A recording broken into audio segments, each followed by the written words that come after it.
If you want to learn how to make a top-down dungeon crawler, something inspired by classics like Gauntlet and even Diablo, something that has path-finding enemies and area of effect explosions, something that was the beginning of my own dungeon crawler game, a top-down, couch co-op, action RPG with randomly generated levels and multiple player characters, then keep watching and I'll show you how. G'day gamers, and welcome back to our top-down dungeon tutorial. Last episode we added a way for the player to attack the enemies, so now we can add a way for the enemies to attack the player back. But the first thing I want to do is correct an error from the last tutorial. The isDead script we created was actually missing an else. So if we go into our scripts, into our entity scripts, and just go to our isDead, if you ever want to find a script quickly or an asset, you can actually press Control-T, and then you can just type in the name of your function or whatever your resource is, and then you can go straight there. It's just a nice quick way to find your assets in your project. So the problem is where we were checking if the entity state was not equal to the dead state. If this was not true, it meant we were already in the dead state. So at the end of this brackets, we need an else in here. So basically, if we are not in the dead state, then we do all of this. And if we are in the dead state, then we want to return true. So we're just missing that else. And what that meant is that it was returning true every time, even if we were not dead. So the other thing I want to do is correct how the knockback works, because it's not really working as well as it should. What I was trying to do was avoid having a knockback state because I was trying to keep it fairly basic, but it's actually just easier to use one. So let's fix that for now.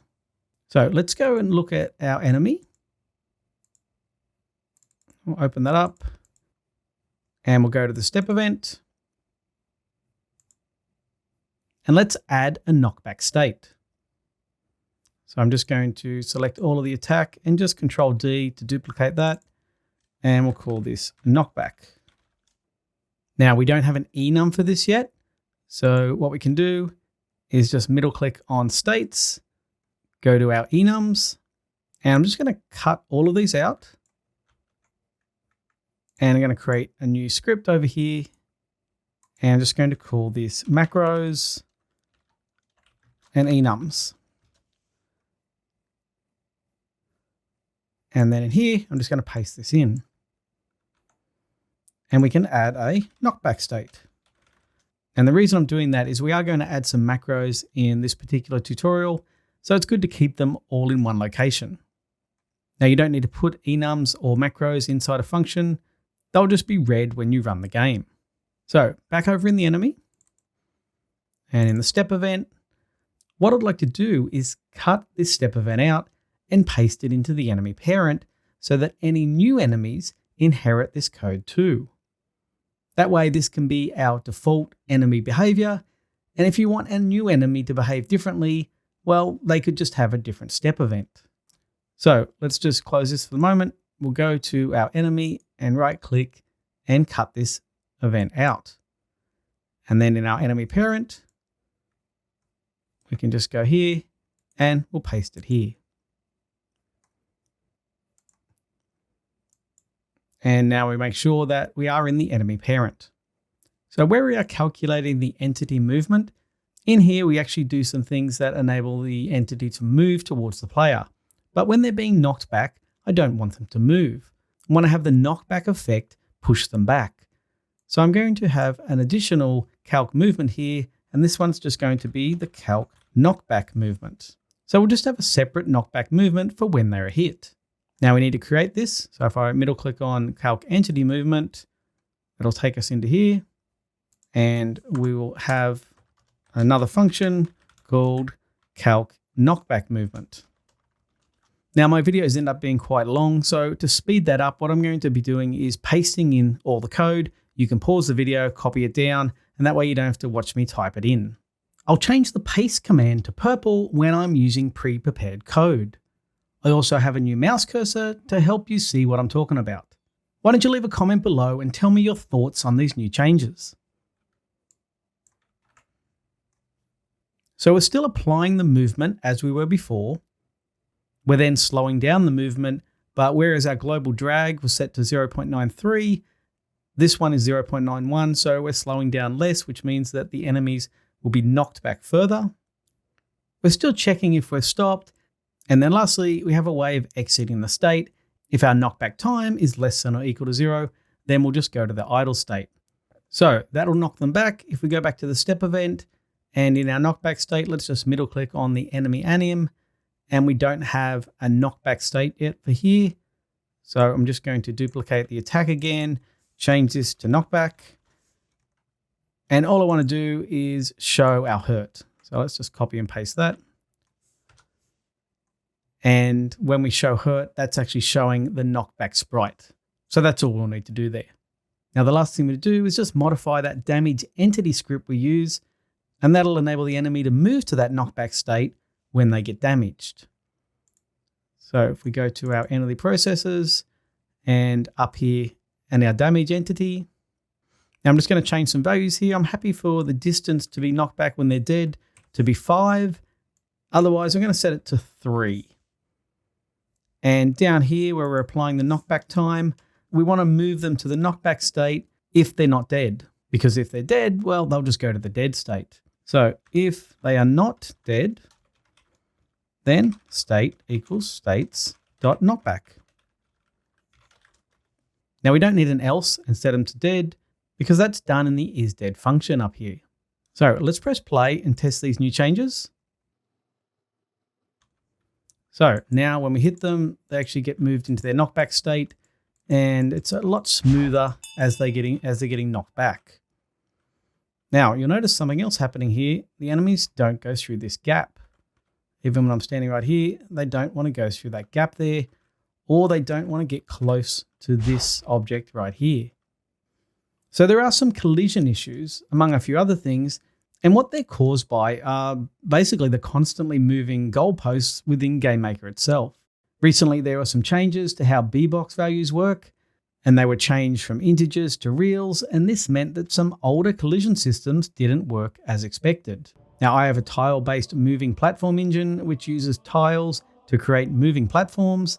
That engine was affected by this change, so I've had to modify the code to fix the problems that it caused. Now, it's a great engine if you're looking for a solid base to build off. I don't really advertise it much, but I'll place a discount code in the description, which you can use to get 25% off if you want to give that engine a try. I'd never seen tiles used for moving platforms, and since there were 0 tutorials on it, and I wasn't even sure if it was possible, but in the end I figured it out, and check it out if you want to see how something like that is done. Anyway, back to Yoyo. They added an option that lets you select the old integer B-box method or the new real method. You can find it under game options and down here under collision compatibility mode. Now it is off by default, but my original project had it on, and it was on because the original project was created before this was even an option. So one of the problems that it can cause is the player actually slides along the wall. So just here, the player slides along the wall really slowly. The collision's actually not working as it should. If I push against the wall, and when I move, you can see the speed is drastically decreased. And if you recall, you can press Alt and have a look at the grid that the enemies use. So if I press Alt, you can see that there's an extra amount of tiles that have been added to the motion planning grid, and that's why the enemies can't walk through these gaps. So it's not actually calculating the additions of the instances and adding them to the motion planning correctly, and that's why all the enemies are avoiding this section.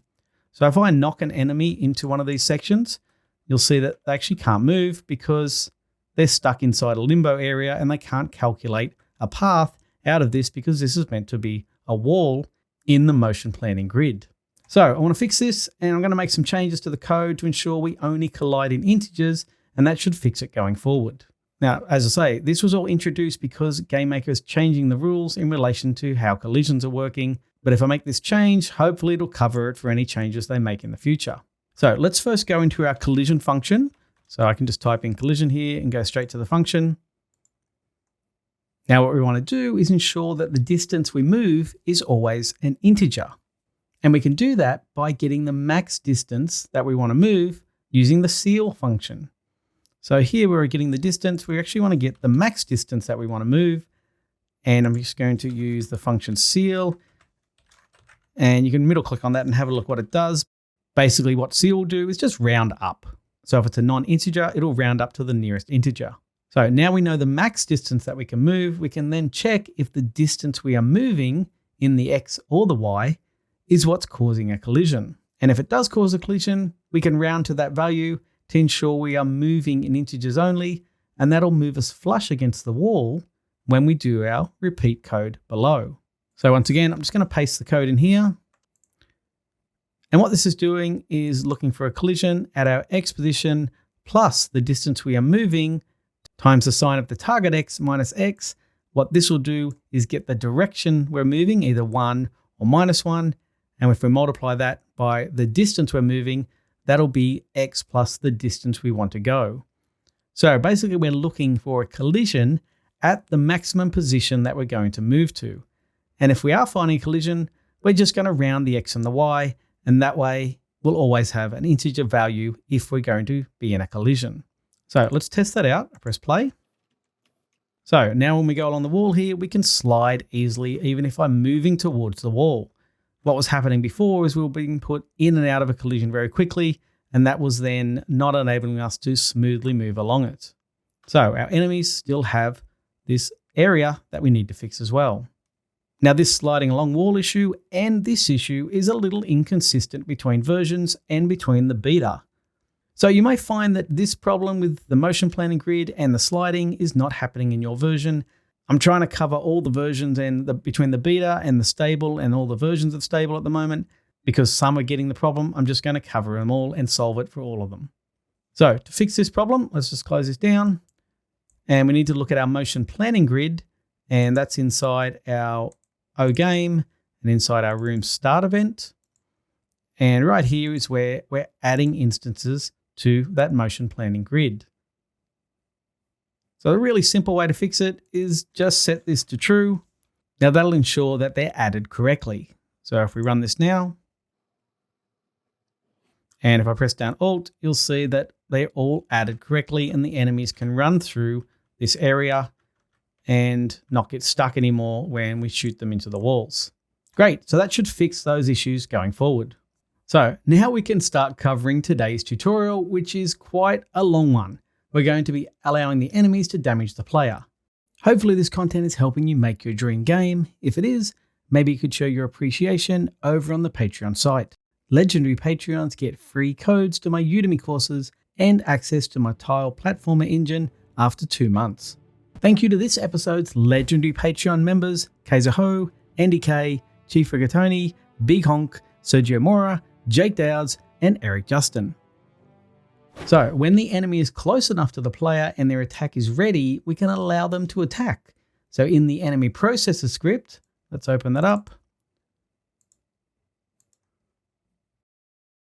And in our check for player function, we have this section which we actually already had set up.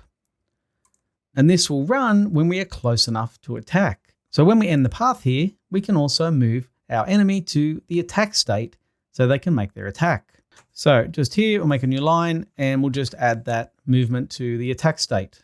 Now make sure we've got an enum for attack right there. And in the attack state, we can then perform the attack and also ensure we keep checking for the player in case they move. So just over in our enemy parent, in our step event, what we want to do is add a perform attack function. And we still need to do our check for facing. So I'll just copy that and paste it in here. So we'll use this perform attack function to actually have the attack happen when the enemy's at the right frame in their attack sprite. So let's create this perform attack. I'll just middle click here to go to the script and we can put these in. Now they're not in alphabetical order at the moment, and it's probably something that I normally do. So you can do the same. So just here, I'm going to have a perform attack function. Now let's have a look at the enemy attack sprite. So just down on the attack sprite here, let's have a look and see what's happening. Now, when the enemy moves to the attack state and they play this animation, we want to create the attack on the frame they are actually attacking. So you can see this little guy is actually having his biting on frame 6. So right there. So that's when we want to make the attack happen and not before. So let's go back to our enemy parent and let's go to the create event. And just in here, I'm going to make a new section. Now I'm going to set the attack distance for this enemy to 12, just so that I can get a little bit closer to the player when they attack. And I'm just going to paste in the variables we're going to use. So we have an attack frame, and we're going to use frame 6, which we just looked at. And that's when we actually can perform the damage on the player when that frame occurs. Now we have a variable which enables us to manage when we are allowed to attack. We have a cooldown, so once we attack, this is the number of frames before we can attack again. We know how much damage we're going to deal and how long we want to knock the player back for. So let's add all of these to our perform attack function. Now, once our image index is greater than or equal to that attack frame and our can attack variable is true, well, then we can perform the attack. So the first thing I'm going to do is set can attack to false so that we can't attack every step. And then we'll set an alarm countdown to that attack cooldown value. That way, when this expires, we can set our can attack to true again. Now we're going to get the direction that we want to attack, and that direction is going to be our current position to the player's current position. And that'll give us a direction from one to the other. And we're going to use that to create a hitbox that if the player is in contact with, they'll take damage. And we can add length to x of the attack distance and the direction we're attacking to x, and that'll give us the x component of the attack, and then we get the y component of the attack, and that will create a position value away from us towards the player, and that is where we can create the hitbox. So essentially what's happening is the enemy is attacking towards the player and creating a hitbox, which if the player is in contact with, will damage them. So here we're creating that hitbox just in the instances layer using the positions that we set here. And I'm storing the ID of this hitbox in the inst variable. And we can use that then to set the owner ID of the hitbox. And that's just going to be who performed the attack. We're going to set the damage of the hitbox and the knockback time. And these two variables just come from the create event in the oEnemy parent. So if you want your enemies to have different damage or different knockback times, you want to set these variables in that particular enemy. The parent ones are just the default values, but in the create event of the new enemies you create, you can just set a different damage and a different knockback time. So we need to create this can attack alarm, and the player has an alarm 0 as their can fire alarm, if you recall. So if we look at the player, they already have a can fire alarm 0 right here. So to make it more consistent across entities, we'll just call this can attack instead, and it'll just make it simpler that they all have the same variable. We can also use a macro to reference the 0 of the alarm, and that'll make reviewing our code easier. So let's go to our scripts and our macros, and let's create that now. So I'm going to put our macros up here and our enums down here. So I'm just going to paste in the can attack alarm and set it to 0. So now that we have that macro, I'm just going to do Control Shift F, and I'm going to search for can fire. And wherever we have can fire, I want to replace it with can attack. And just replace all. And we can see that those values have been replaced. There were 4 of them in total. And if you wanted to go to your player's alarm, you can see that it has been changed. Now in GML, that replace option works great, but this can be a little buggy in Visual. So depending on your IDE version, you may need to manually go in and change all of those can fires and set them to can attack.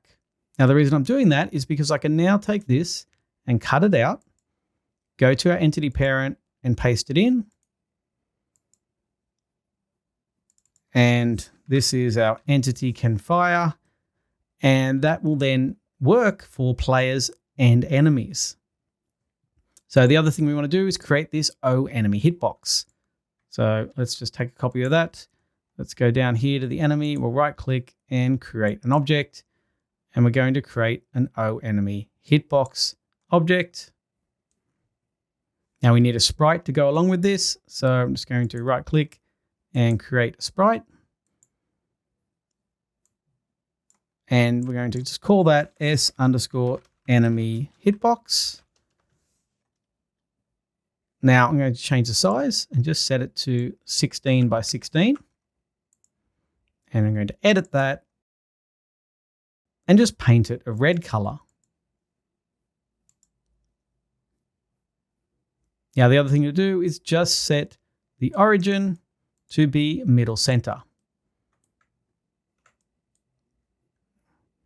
Now we need to assign that to the enemy hitbox object, and we can just drag that across and drop it there. Now what this object is going to be is just a hitbox, which means when the enemy attacks, we'll create this object, and if it collides with the player, well then it'll damage them. Now we only want to create this for one step. That way the player will only get hit by this one time. So let's add a begin step, which will run before the normal step. And I'm just going to add an instance destroy there. So this hitbox is created in the step event. It'll run its draw event and its collision, and then the next step, it'll destroy itself. So the other thing I want to do is create a collision with the player.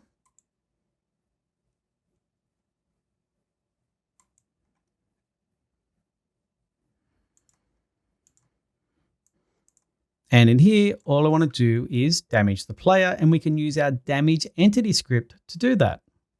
So the arguments that it takes are the target ID, the source ID, the damage, and the time.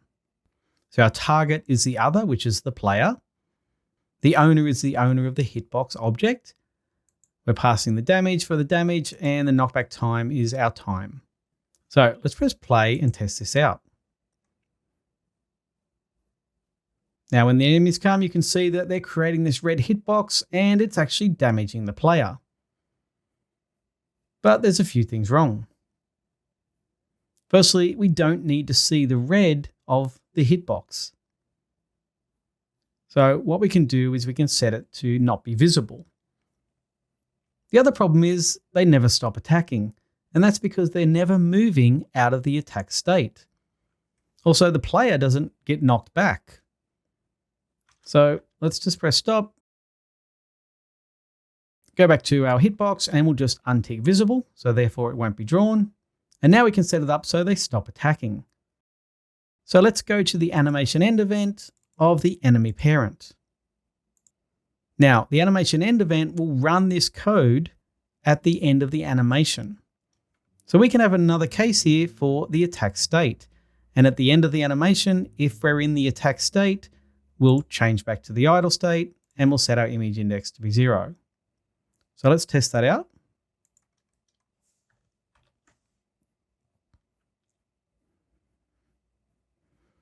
So now when they attack, they move back to the idle state and then they can perform another attack again. Great. So now we need a way for the player to be affected by the knockback, as they only have one default state at the moment. So let's go to the player and let's go to their step event and let's add a knockback state for them.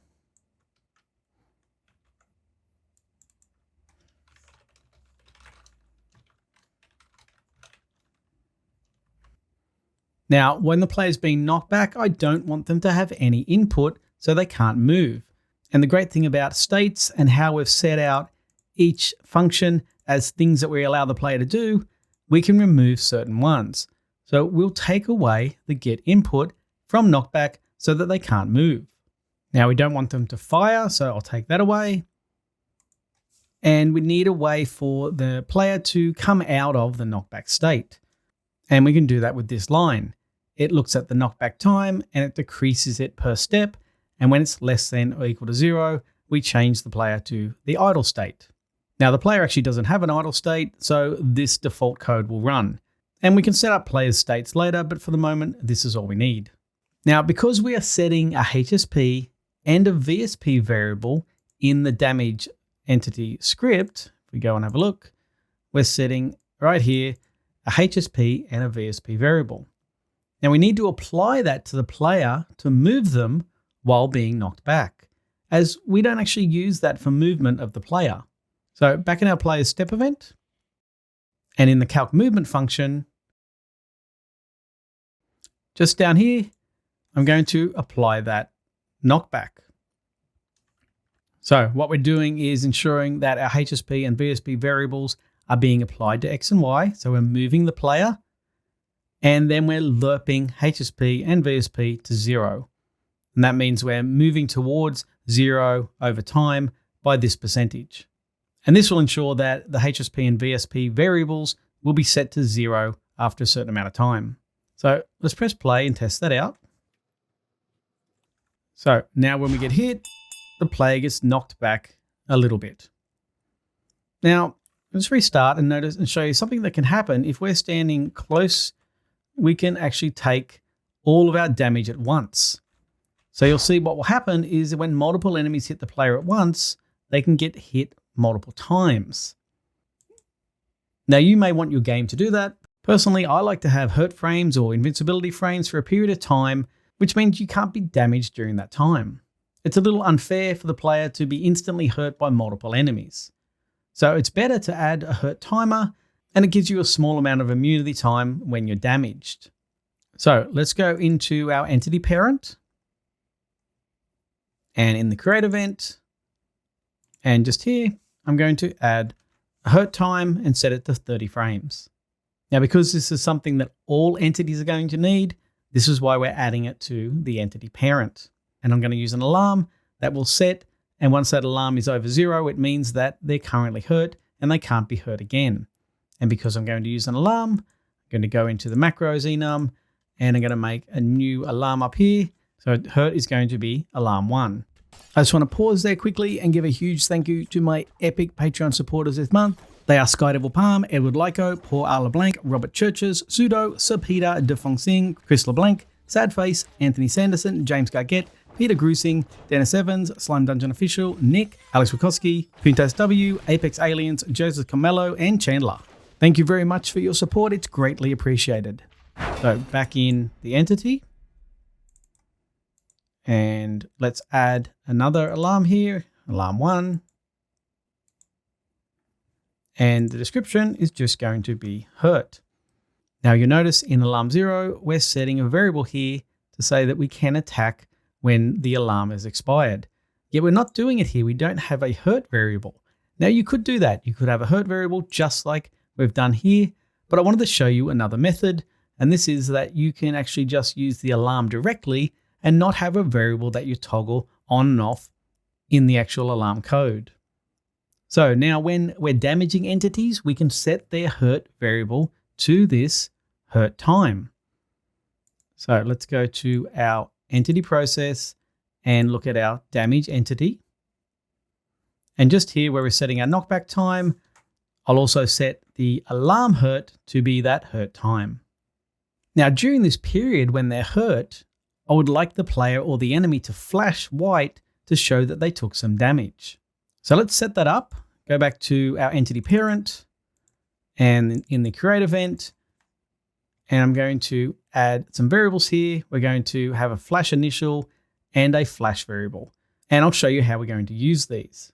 Let's go into the draw event for the entity, and I'm going to replace this one line. I'm going to select all that, and I'm going to replace it with this. So what this does, it checks that hurt alarm, and if it's greater than 0, well, that means we've just been hurt. So therefore, we want to go in here and we want to draw. Now, we're also checking that the flash variable is less than half of the flash initial. Now, this initial value was set to 16. So whenever flash is 0 up to 7, then we're going to draw it as white. And if that's not true, then we just draw the sprite normally.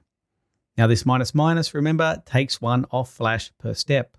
So in order to draw the sprite white, we're just using this GPU set fog.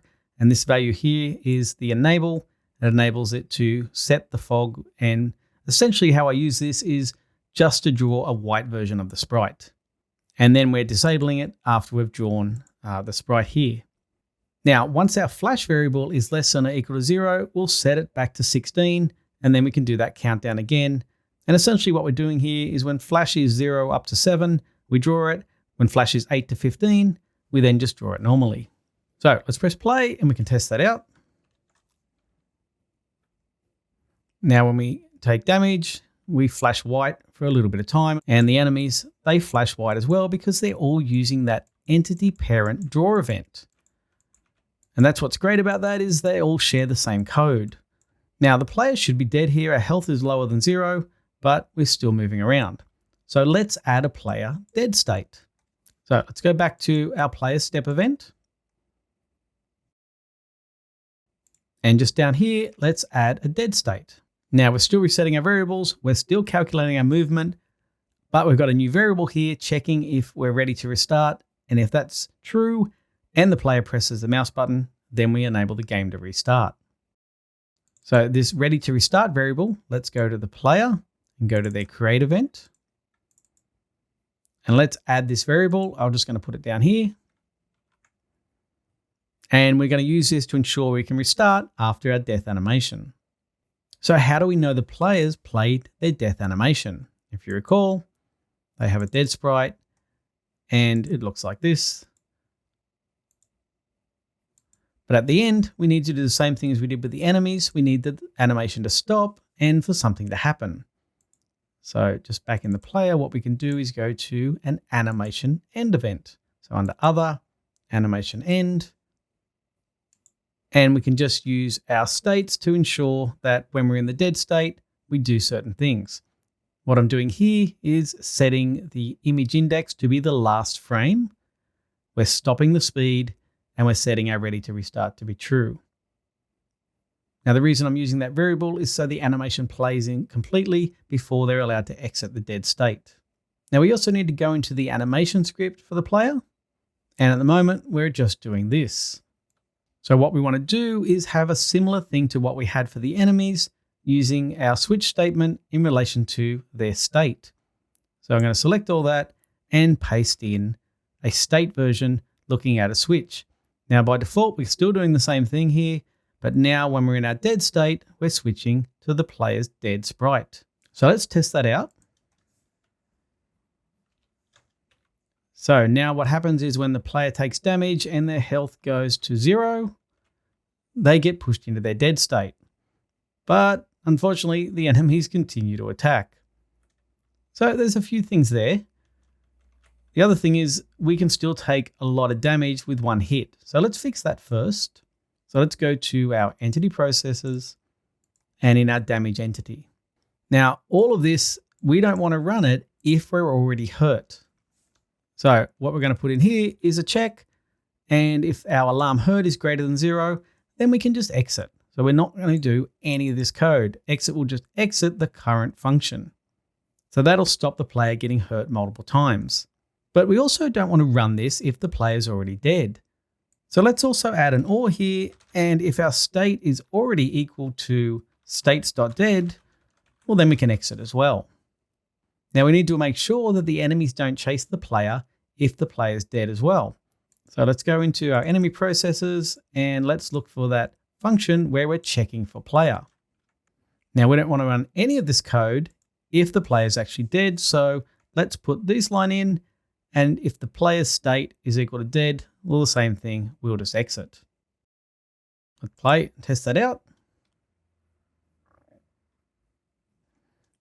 So now we can't get hit multiple times, and when we die, then the enemies don't follow us. Now I can still see an issue with something happening here though. So let's fix that as well. So back in our isDead function, what we can also do is make sure the bow stops following the cursor. So just here, once we're checking dead, we've actually set up the sounds already. We can use this to make sure that the bow gets destroyed when the player dies. Now we're storing the ID of the bow in the myBow variable. So let's just destroy it using this code. But if we destroy the bow, we need to ensure we don't try and set its position in the player's end step event. If you remember, in the end step is where the bow is being set. So what we can do is all this code that talks about setting the bow, we'll just add a check here to make sure that the bow actually exists. If not, we'll just ignore that code. Now we talked about making the player move back further when they get hit when they're dead. And we can knock the player back more when they're in their dead state by changing how much we are lerping those HSP and VSP values in the calc movement script. So back under the player step event, and let's go to the calc movement function. So at the moment, when we've got HSP or VSP, we're just lerping by this value.